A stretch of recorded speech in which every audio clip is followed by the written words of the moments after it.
este segundo bloque de este capítulo de Críptidos vamos a viajar al sur de Argentina, a una provincia que yo no conozco, Neuquén. No sé si hay alguien de Neuquén o cerquita, yo creo que hay gente cerquita, pero no de Neuquén. En lo más profundo de lo que es la Patagonia Argentina, hay un pueblo que se llama Taquimilán. Pueblito, estamos hablando de nada. Si les digo los habitantes no me van a creer, pero muy poca gente. Por lo menos, -2. claro, es esos pueblos muy dejados así en el tiempo. Pero por lo menos estoy hablando de habitantes vivos, porque dicen que hay habitantes de otro tamaño, de otro tipo de piel, de otro tipo de carne, y ahora vamos a avanzar. La curiosidad es que este pueblo sigue estando, sigue vigente. Vos podés pasar por ahí, entrás y lo primero que te vas a encontrar es con un comentario de la gente del lugar que te dice, acá había una mina hace mucho tiempo, y otros van a decir, este es un pueblo fantasma.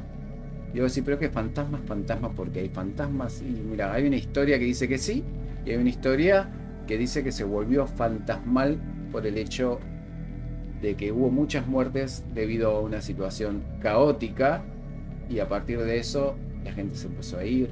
Hay otros que dicen que fue por un tema laboral, pero bueno, vamos a empezar a meternos en esa historia.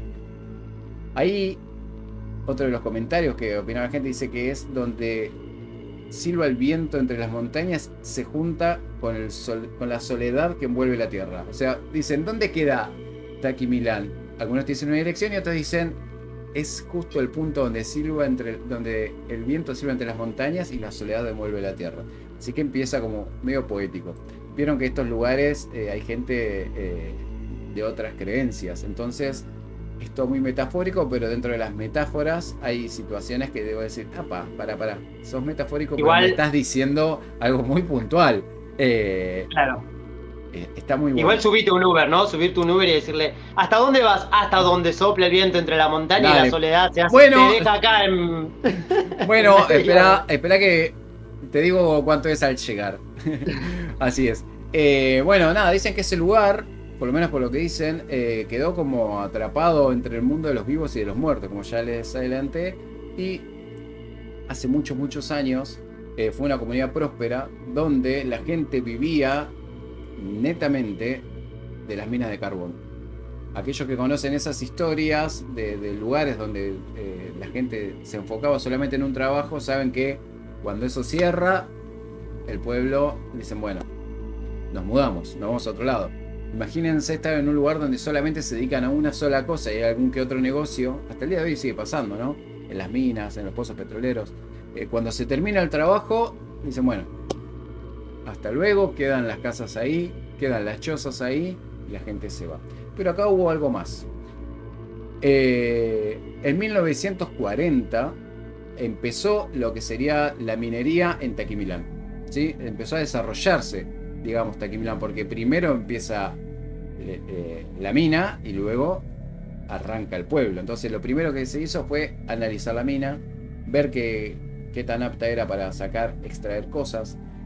Entonces los mineros, armados con picos, palas y dinamita, empezaron a excavar las extrañas de los cerros de ahí y empezaron a encontrar cobre, varita, magnesio y un montón de minerales que obviamente intercambiaban por dinero, y los trabajadores más experimentados empezaron a contratar gente. O sea, llegaron, empezaron a contratar gente y contrataron un montón de gente mapuche, que después terminó siendo la mayor cantidad de trabajadores del lugar, gente mapuche, y menor cantidad la gente que venía de otros lugares. 1940, ¿sí? Imagínense el mundo como estaba. Según estos trabajadores, extraer carbón de estas minas era extremadamente peligroso porque se acumulaban gases en los túneles y eso podía provocar explosiones. Algunas mínimas, otras al contacto de las chispas de los picos con minerales duros o metales, chispa, gas, imagínense, no quedaba nadie. Y así fue. Arrancó en 1940, en 1951, 11 años después, el carbón, la mina de carbón, explotó de tal manera que terminó dejando 10 obreros sepultados en la mina. O sea, no los pudieron sacar y quedaron 10 obreros que fallecieron, obviamente, en la mina. 1951. Obviamente que ahí dijeron, listo, esta mina la cerramos y no hay más excavaciones por un tiempo. El problema es que, imagínense esto, montaña, una mina. Pasa algo en esta mina, ¿qué hacen? Excavan en otra. Entonces no es la misma mina la que tiene los 10 muertos, sino que, nada, empezamos a trabajar en otro lado, sacando los mismos materiales del otro lado, pero nosotros no tenemos nada que ver con los 10 muertos que están ahí. Es otro jefe, cambian de nombre, como cuando las empresas empiezan a cambiar de nombre y ustedes dicen, ah, mira, el que no sabe, el que no pregunta mucho, dice, listo. El que llegó en 1952 dicen, che, qué bueno, una mina nueva, no pasó nada. Hasta ahí estamos. Qué olor raro, qué olor a podrido que sale la otra mina, qué raro. Ah, mira, hay Todos gente, no lo han muerto. hay gente de Neuquén, bueno, muy Sí. bien. Saludos, espero que conozcas este lugar. O no. Vamos a ver. Claro, no, depende. Al final de la historia vemos. O no. Bueno, estamos hablando de 1951. Pasaron varios años. Estos 10 obreros quedaron en el olvido, por lo menos de manera viva. Quedaron en el olvido. Y en 1983 hubo otra catástrofe en esa mina. Dijimos que estaba en la montaña, diferentes lugares, excavación. La cumbre del cerro hizo y se dio y se clausuró la excavación por riesgo de derrumbe en ese lugar. O sea, ahí sí ya empezaron a decir, muchachos, listo, acá no se puede más, vayan a buscar con los palitos como quieran, vayan a buscar minerales a otro lado y arrancamos ahí. Ese derrumbe de la cumbre del cerro marcó el final de la minería ahí.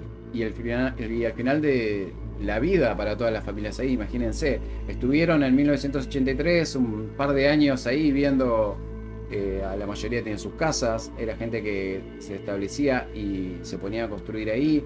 Algunos le daban su casa para vivir y para trabajar en la mina. Nadie sabía que el cerro, que la cumbre se iba a derrumbar. Entonces, obviamente, sí, venía a trabajar acá. Pobre la gente que llegaba en el 82, por ejemplo, negra, no dieron casa, tenemos perritos, tenemos aquí estamos re tranquilos, pum, se mueve un poco, quedan los minerales adentro y se tienen que ir. Imagínense esa situación, ya de por sí. Neuquén, no sé si muchos conocen, algunos viven, otros no. Yo vi el video, hay un video donde se investiga lo que voy a contar a continuación y es bastante árido en el verano. O sea, es como medio desértico. Uno dice Neuquén y lo primero que piensa es montaña, nieve, vamos a esquiar y a buscar lagos lindos. Pero por lo menos la zona donde está Taquimilán, por lo que vi en los videos, es árida. Es árida y hay muchos, muy soleado, por así decirlo, muy desértico, eso es. El tema es que bueno, la gente se fue, el pueblo quedó ahí, los muertos quedaron enterrados, los minerales quedaron sin sacarse, y la gente que va ahí, entre la bruma del ocaso, imagínense esto, la bruma del ocaso, el sol fuerte, cuando ven a lo lejos, vieron que se empieza a ver como si el horizonte se empieza a mover, como cuando están en una ruta y ven agua. Bueno, imagínense no estar en la ruta, ver una vista totalmente anaranjada, con el sol naranja pegando ahí, y se empiezan a ver cosas que se empiezan a mover en el horizonte. Entonces dicen, para, eso es por el sol. Imagínate, Mati, che, aquello que ves allá, ¿qué onda? Sí, se está moviendo, es por el sol. Y no, me parece que son sombras. Sombra de que de gente, che, avancemos. Y la gente empieza a avanzar, se empieza a meter hasta llegar al límite del pueblo. Y en el límite del pueblo se dan cuenta de que no hay nadie. Se giran, miran para el otro lado, al otro horizonte, por así decirlo, al horizonte que está atrás suyo, y ven gente que se empieza a mover a lo lejos. Entonces dicen, para, esto está mal. Y empiezan a investigar y se dan cuenta de este derrumbe que hubo, que de 10 personas. Tratan de contar cuántas cosas se mueven en el horizonte. Dicen, no sé si son 10, no sé si son 20, pero yo lo estoy viendo. Llaman a otro, dice, sí, esto se ve, esto se ve, esto se ve. Y empiezan a hacer una investigación. Esta investigación yo después la voy a subir al grupo de difusión, porque son como 50 minutos de una persona que investiga este hecho. Lo primero que dicen algunos es, no me acuerdo ahora el nombre, pero es algo fatuo por el tema de la temperatura del sol, cómo pega en el horizonte, y solamente es esto.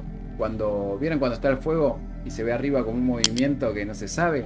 Bueno, a lo lejos parece ser que es gente caminando. Entonces, estas sombras que vagan por ahí se apagan, por así decirlo, con esta investigación que dice que es por la temperatura. Pero ese no es el mayor problema. En invierno, estos pueblos, que claramente se puede contar con la mano, con los dedos de la mano, la cantidad de casas y chozas que hay gente que dice que a lo lejos ve casas que cuando se acerca no están. Entonces no estamos hablando de gente que aparece, bueno, podemos ver una personita muy lejana ahí que vos decís, bueno, sí, es por el calor, está bien. Le doy la derecha a este flaco que investigó, es un tipo estudiado, así que no vamos a decir nada. Pero, ¿y qué me decís de las casas? Porque vos a lo lejos, cuando hay montañas y hay construcciones, uno los ve. La mayoría de las veces son de techos blancos por el tema del sol, para que no se calcinen en el día. Entonces vos decís 1, 2, 3, 4, 5, 6 y empiezan a contar 23. ¿Cuántas contaste vos? 23. Se acercan, hay 19. Se alejan, hay 19. Al rato miran, hay 20. 48. Claro, un rascacielos. Claro, es como si al rato un McDonald's va girándote y va evolucionando a la velocidad de la luz. Ahí está. Ahí aclara Melina Luz Fatua. Sí, le llamaban eso. Perfecto. Pero el tema es que las casas, entonces, ¿en qué quedamos? Las cabañas aparecían y incluso empezaron a llevar, en los 90, empezaron a llevar telescopios para poder ver, telescopios y otros aparatos, ¿no? Para poder ver más cerca y veían y eran casas que estaban con la puerta abierta. O sea, eran casas con la puerta abierta, una casa con la puerta cerrada, una casa con la ventana y se acercaban. Y decían, che, la casa que tenía 2 puertas blancas. 2 ventanas blancas y una puerta roja, ¿dónde está? Porque yo ya la vi. Y entonces empiezan a analizar que fueron, supuestamente, la gente empezó a decir, las casas de esta gente que cayó en el derrumbe o que quedó ahí. Entonces, como no fueron enterradas de forma normal, si fueron enterradas por el caos, dicen que son esas casas. Entonces siempre aparecía el número. Ahí hicieron un comentario.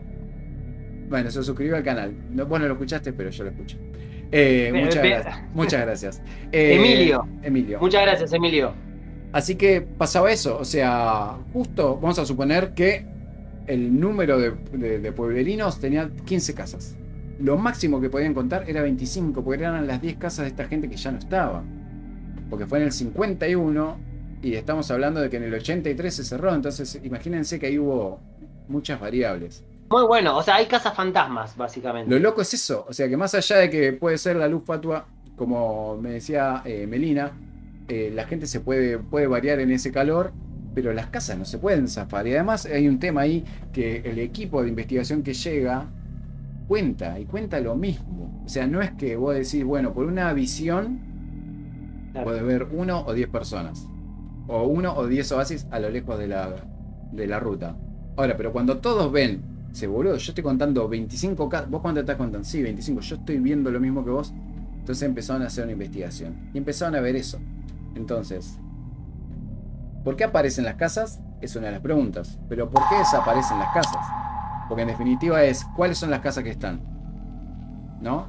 Las que cuando vos te acercás siguen. ¿No están? O cuando vos te alejás y aparecen, son esas las verdaderas casas. Eso es lo que empieza a decir la gente. Porque no es que aparecen con una visión a lo lejos y vos cuando te acercás hay menos. ¿Cuáles son la cantidad de casas que hay? ¿Las que están a lo lejos o las que están de cerca? Cuando vos estás lejos ves el pueblo vivir una cierta cantidad de personas porque las puertas están abiertas, las ventanas están cerradas. Entonces es muy loco. Yo cuando me puse a pensar dice, bueno, listo, es una visión de lejos. Cuando te acercás está el pueblo. Pero ahí empezaron a preguntarse, pero pará, ¿y si el pueblo real es el que aparece total y cuando vos te acercás desaparece? Entonces, claro, no sé, eso me empezó a llamar mucho la atención. Claro. Lo loco es que hablamos de que en el 83 hubo un derrumbe. O sea que se dio el tema de la punta del cerro, por así decirlo. Hubo un senderista que con el tiempo apareció ahí en Taquimilán. Imagínense que por poca cantidad de gente no deben saber ni quién es, ni de dónde salió, ni a qué fue. Solamente sabemos que fue a escalar montañas, como suelen hacer este tipo de actos. Se metió en este pueblo abandonado, escaló ese cerro que cayó. La estructura parecía frágil, por lo que decía, pero tenía en la punta tenía lo que parecía ser una forma bastante perfecta, ¿sí? Estamos hablando de que una punta perfecta. Entonces él llegó a ir hasta ahí. De repente, desde arriba, él ve el pueblo, ve gente, la poca gente que había la ve, pero se da cuenta de que cuando cae el sol, ve algo que no es una persona. Y él dice que por lo que parecía ver era una persona de tono oscuro. Entonces empieza a decir, bueno, está bien, puede ser una persona de tez más oscura, pero se pone a ver, imagínense, escalar, frenar y mirar hacia abajo como para descansar un poco, y se da cuenta de que es una persona más grande de lo normal. Se empieza a notar de que el tono de piel está como ligado al tono de su ropa, y después en su testimonio termina diciendo como, no, pará, no tiene ropa, es una persona de un mismo color.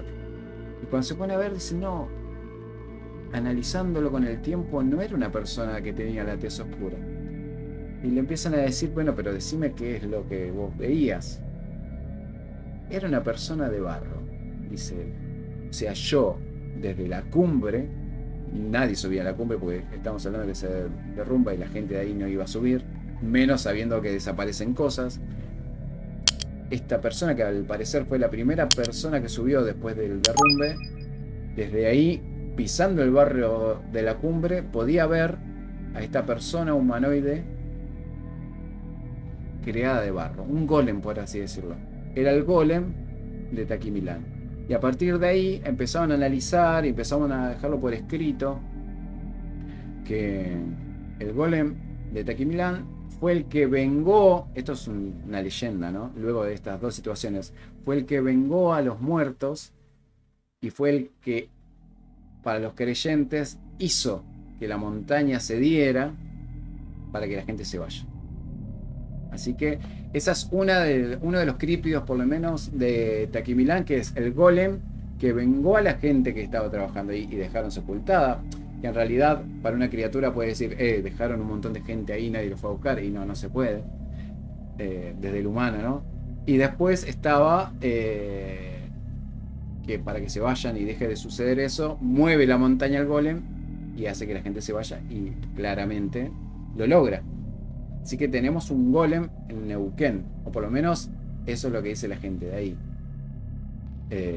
Un golem que habita también en esa realidad alternativa que se abre cuando uno ve desde la distancia, ¿no?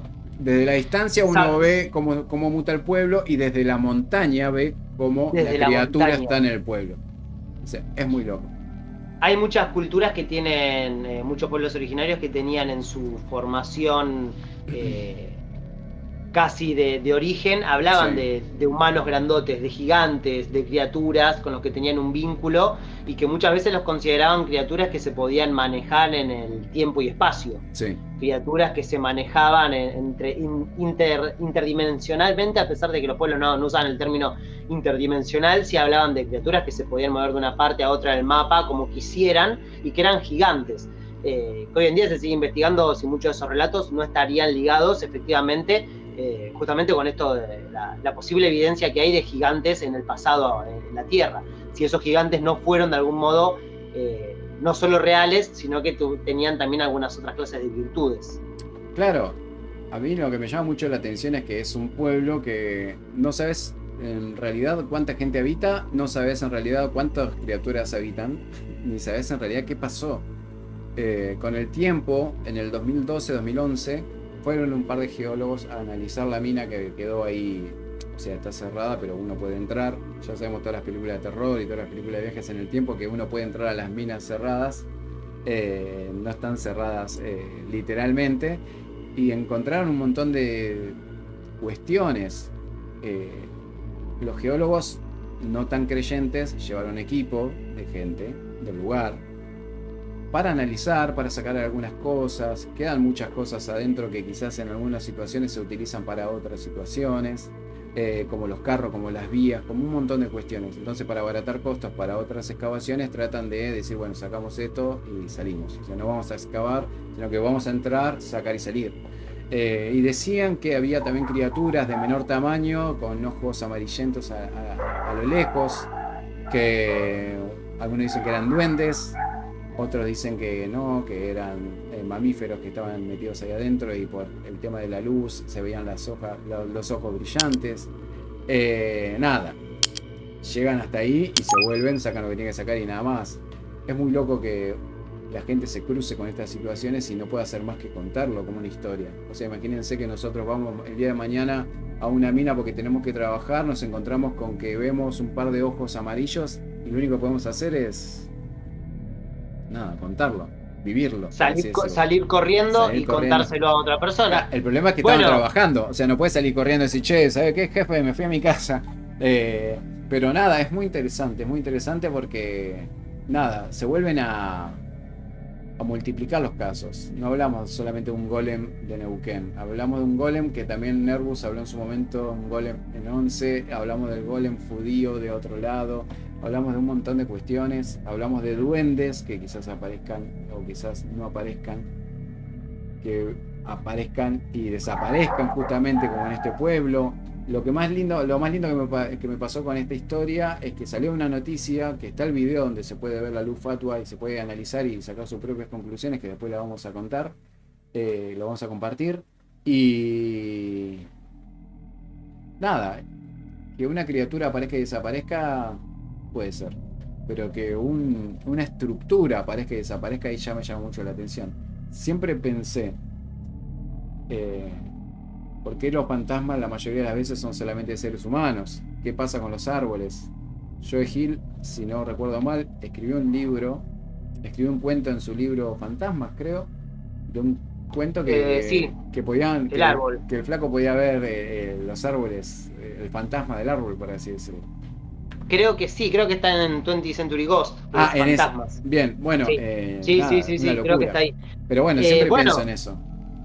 Tal cual, se está estudiando también mucho eso, la idea de cómo de algún modo hoy en día, hace muchísimos años ya, ¿no? Pero sabiendo que las plantas, los árboles, como decís vos, los animales también tienen las cualidades energéticas que puede tener una persona, que también sería lógico que si queremos creer en un universo espiritual, un universo más energético y tal, digo, no sería extraño eso mismo, ¿no? Digo, si vos de algún modo destruís todo un bosque, talaste todo un bosque, la refractancia de la energía de ese árbol dicen que todavía está latente en ese bosque. Se han hecho experimentos en bosques totalmente talados donde lo que hacen es usar esas herramientas que se usan de sonido, medición de sonido, para ver cómo rebota en los lugares, y muchas veces es como si el sonido rebotara en lugares que no están, y se hace como un rebote fantasma, y de repente dicen, bueno, acá es un bosque totalmente pelado, porque antes había un montón de árboles y ahora los talaron. Y tiran esa herramienta y el sonido se comporta como si estuviera rebotando efectivamente entre árboles. Lo que habla de un efecto residual de la energía, lo que hoy en día tampoco está considerado extraño, porque se entiende hoy en día que hay efecto residual de energía. Pero es algo que recién ahora se está como comprendiendo científicamente, y que de algún modo muchos de estos entendimientos científicos van a terminar finalmente validando cosas que capaz hace 10 años para nosotros eran netamente extraordinarias y ligadas al mundo fantasmal, y las hablábamos como con la luz de la vela, y hoy capaz que dentro de 5 años te van a decir, sí, macho, mirá, pasa que cuando vos te morís queda una energía así ahí, no sería loco que te vean, no sería loco que veas a tu perro muerto porque hay una energía residual que queda en el ambiente. Digo, tarde o temprano quizás hablar de ciertas cosas va a hacer que las posturas que tenemos hoy en día sean casi supersticiosas, ¿no? Como somos la antigüedad, como siempre decimos, ¿no? Somos la antigüedad del futuro, y como tales, seguramente muchos de nuestros pensamientos van a ser se va a redoblar la apuesta y se va a demostrar que éramos unos boludos, básicamente. Seguramente. Ahí dicen, che, ¿estás fumado? Por mí, y le dicen, no estoy fumado, son las 4 de la tarde, gente. No estoy fumado, pero podríamos hacer uno fumado si quieren. O sea, no tenemos problema. Ya hicimos uno en pedo, un vivo en pedo, así que podemos hacer un vivo fumado, Mati. Yo no tengo ningún problema, cuando quieran. Claro. A usted avísenme nada más. Cuando ustedes digan. Ahora. Bueno, muy bien, acá están contaba Melina, dice, a mi papá le ocurrió algo así como las luces fatuas. A mi abuelo le decía que era porque en el lugar había cuerpos, por el tema del fósforo, que a la noche es como que resplandece. Esto no sé si eran las luces fatuas. Tengo que ver la nota. La voy a compartir ahora cuando terminemos. Pero era básicamente, le decían fatua por el tema del calor que generaba el sol con el horizonte y todo eso. Sí, y aparte con esto que está diciendo ella también, el tema de las minas, y como bien marcaste vos, Esteban, tiene muchísimo de este asunto de, primero, la superstición, porque en las minas muchas veces se labura de modo precario, entonces las personas que van a trabajar a la mina saben que se pueden morir en cualquier momento, entonces tienen mucha superstición, hay mucho ídolo pagano al que uno le trata de rendir tributo para que la mina no se te venga encima, porque es más fácil hacer eso que revelarte a un patrón que capaz te meta 4 tiros en la cabeza. Entonces, las minas están siempre ligadas con todas esas cosas y muchas de las personas que terminan trabajando en las minas también tienen muchas de estas creencias y a veces, por ejemplo, dicen que si ven salir entre las piedras de la mina ciertos colores, por ejemplo, se ve como una cosita verde que ven, listo, es un mal augurio, no van. Claro. Porque la mina puede terminar en una tragedia, que después finalmente tenía una explicación lógica, que tenía que ver con que en esas minas lo que se está produciendo interiormente dentro de esas minas produce como ciertos vapores que finalmente hacen que efectivamente la mina explote, pero bueno, siempre hay un factor de superstición y un factor más ligado a la lógica, a lo científico, así que, pero el mundo de las minas sí está muy ligado de todas esas cuestiones. Muy bien. Acá están avalando la droga, chicos, no se hace eso. No, bien. Chicos, no se hace, ojo con lo que van a hacer. 85 personas, muy bien.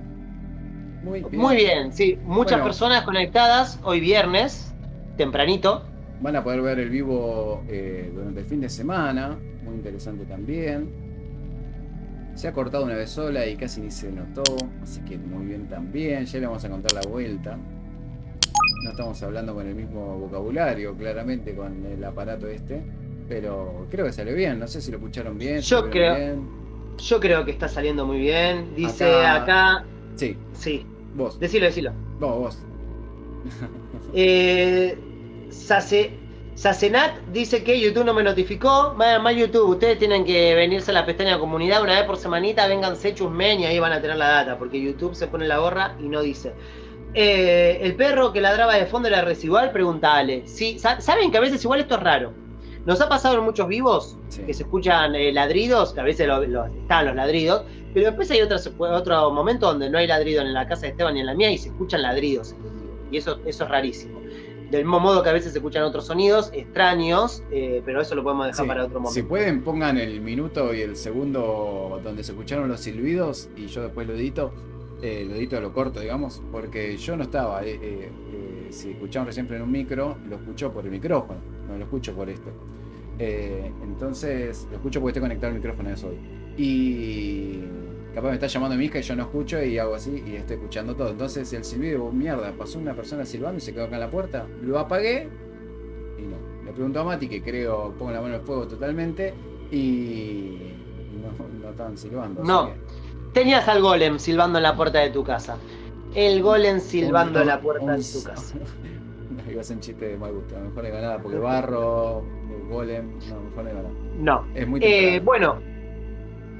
Las amigos y amigas.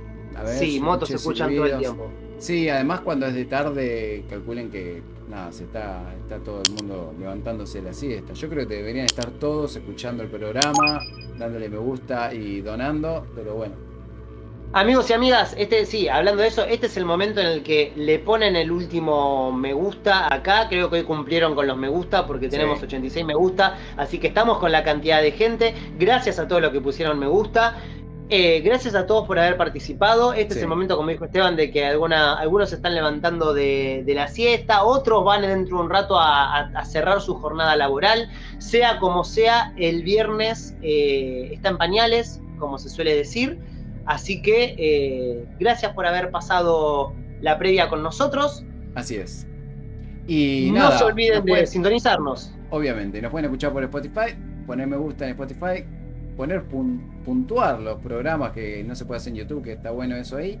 Y nada, y pensarnos, nosotros vamos a pensar en ustedes. Y muchas gracias por acompañarnos, por los me gusta y por dedicarnos tiempo que a nosotros nos gusta dedicarle tiempo a ustedes. Así que nada. Esperemos que hayan disfrutado el programa. La semana que viene no sabemos qué día vamos a ir. YouTube no se los va a decir, así que o vayan al grupo de difusión o se pasan por la pestaña de comunidad. Ahí van a tener toda la datita. Así nos vemos en el sexto vivo de la temporada 3 de Coordenada 3. Chau, chau. Amigos y amigas, adiós.